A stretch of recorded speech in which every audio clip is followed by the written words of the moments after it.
పొద్దు మీరు వెనక్కుంటే ఇద్దరు పట్టుకుంటా బాగా ఫోటోగ్రాఫ్తో ఫ్యాన్ ఉండదండి.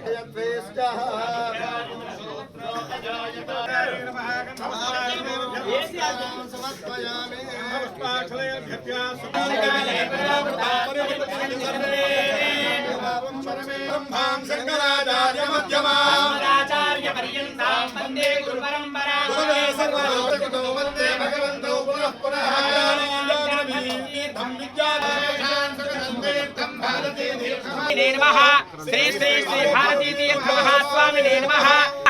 వాగర్థావిన సంవృత్తౌ వాగర్థ ప్రతిపత్తయే శ్రీ వెంకటాచలాధీశం శ్రియాధ్యాసితవక్షసం ఆదిత్యాయ సోమాయ మంగళాయ బుధాయ చ ఏతద్దేవదనం సౌమ్యల్లోచనత్రయభూషితం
क्षेत्राणि संजयन्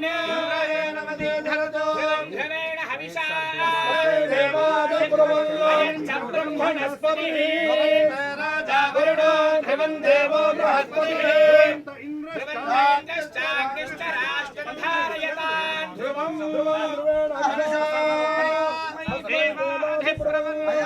ब्रह्मणस्पतिः अयं मुहूर्तस्तु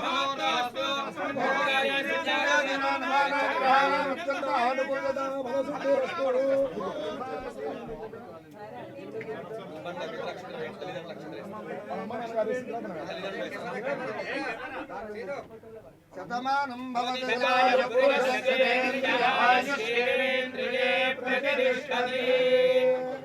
సకల కార్యాన్ని నిర్విఘ్నంగా సిద్ధిరస్తు.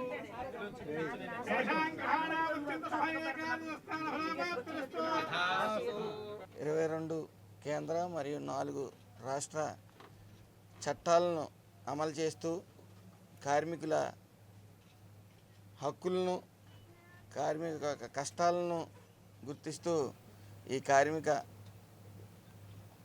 చట్టం ఎప్పుడు సక్రమంగా నిర్వహిస్తూ ముందుకు సాగింది చంద్రన్న ప్రభుత్వం. ముఖ్యంగా 2014-19లో 2.55 కోట్ల బీమాను కార్మికులకు అందజేసింది. మరి ఈ వైఎస్ఆర్సీపీ ప్రభుత్వం 2019-24 గాను కేవలం 1.25 కోట్ల బీమాలను మాత్రమే కార్మికులకు అందజేసింది. పూర్తిగా ఏదైతే బిల్డింగ్ అండ్ అదర్ కన్స్ట్రక్షన్స్ నిమిత్తం చెస్ ద్వారా 1% చెస్ ద్వారా వచ్చే అమౌంట్ని 3,000 కోట్లని ఈ వైఎస్ఆర్సీపీ ప్రభుత్వం దారి మళ్లించడం జరిగింది. ఈ కార్మికుల కష్టాలని గుర్తించి వాళ్ళ హక్కులను కాపాడటంలో అందులో భాగంగా ఈరోజు కార్మిక మంత్రిగా నన్ను నియమించిన నారా చంద్రబాబు నాయుడు గారికి, లోకేష్ గారికి నా హృదయపూర్వక ధన్యవాదాలు.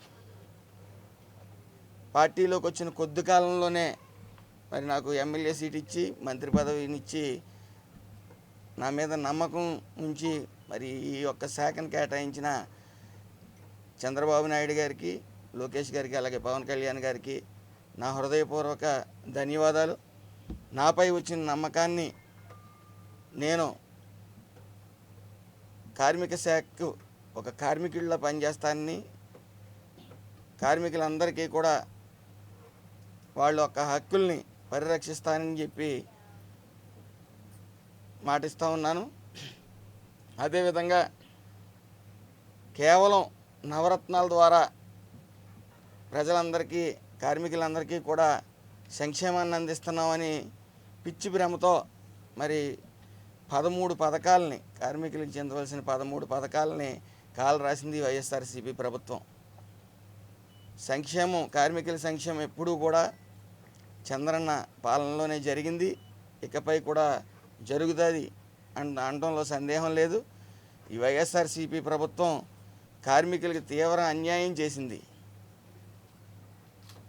13 పథకాలు తీయటమే కాక ఈ యొక్క నిధులను కూడా డైవర్ట్ చేస్తూ మరి కార్మిక హక్కుల్ని కాలరాసింది. ముఖ్యంగా భవన నిర్మాణ కార్మికులు అత్యంత కష్టాలు పడ్డారు. ఇసుక అందక ఇసుక వ్యాపారంగా చేసే వైసీపీ ప్రభుత్వం వల్ల పూర్తిగా భవన నిర్మాణ కార్మికులు ఏదైతే భవన నిర్మాణ కార్మికుల యొక్క హక్కులను కాలరాస్తూ పథకాలను తీసేస్తూ వాళ్ళ జీవితాలతో ఆటలాడుకుంది వైఎస్ఆర్సీపీ ప్రభుత్వం. అదేవిధంగా నేటి బాలలే రేపటి పౌరులనే నినాదాన్ని కూడా తుంగలోకి తొక్కింది. బాలల్ని ముఖ్యంగా ఏదైతే కార్మికులుగా చేస్తూ పని చేయిస్తూ ఉన్నారో దాని మీద పూర్తిగా అశ్రద్ధ వహించింది.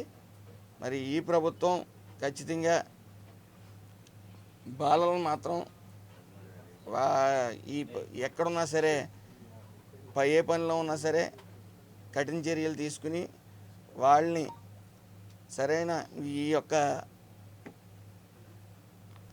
ఈ శాఖలో ఎక్కడ పనిచేసినా సరే ఈ లేబర్గా ఈ బాల కార్మికులు పనిచేసినా సరే తగు చర్యలు తీసుకుంటాం. మరీ ముఖ్యంగా ఈఎస్ఐ హాస్పిటల్స్ ప్రముఖంగా 4 హాస్పిటల్స్ ఉన్నాయి. విశాఖపట్నం, రాజమండ్రి, తిరుపతి, విజయవాడ. అలాగే వివిధ హాస్పిటల్స్ కూడా నిర్మించడం జరుగుతూ ఉంది. తద్వారా ఈ వైఎస్ఆర్సీపీ ప్రభుత్వం కూడా ఈఎస్ఐ హాస్పిటల్స్ పరంగా ఏ విధమైన న్యాయం చేయలేకపోయింది. అదేవిధంగా సుమారు 238 మంది అపాయింట్ చేసుకుని ఇంకా అవకాశం ఉన్న కేంద్రం నుంచి నిధులు వస్తాయి అని తెలిసినప్పటికీ ఎంప్లాయ్మెంట్ అనేది జరగలేదు. ఏదేమన్నప్పటికీ చంద్రన్న పాలనలో ప్రతి కార్మికుడు సుఖ సంతోషాలతో వాళ్ళ హక్కుల్ని కాపాడుతూ మేమందరం ముందుకు సాగుతాం. అలాగే చంద్రన్న పాలనలో కార్మికులందరూ సుఖ సంతోషాలతో ఉంటారని అందరూ భావిస్తూ ఉన్నారు. దాన్ని ఒక్క భవన నిర్మాణ కార్మికులే కాకుండా మిగతా కార్మికులు కూడా వెన్నుముకగా నిలిచారు మొన్న విజయంలో, చంద్రన్న విజయంలో. మరి వీళ్ళందరికీ కూడా సరైన న్యాయం చేయగలుగుతానని మరి హామీ ఇస్తూ ఉన్నాను. Thank you.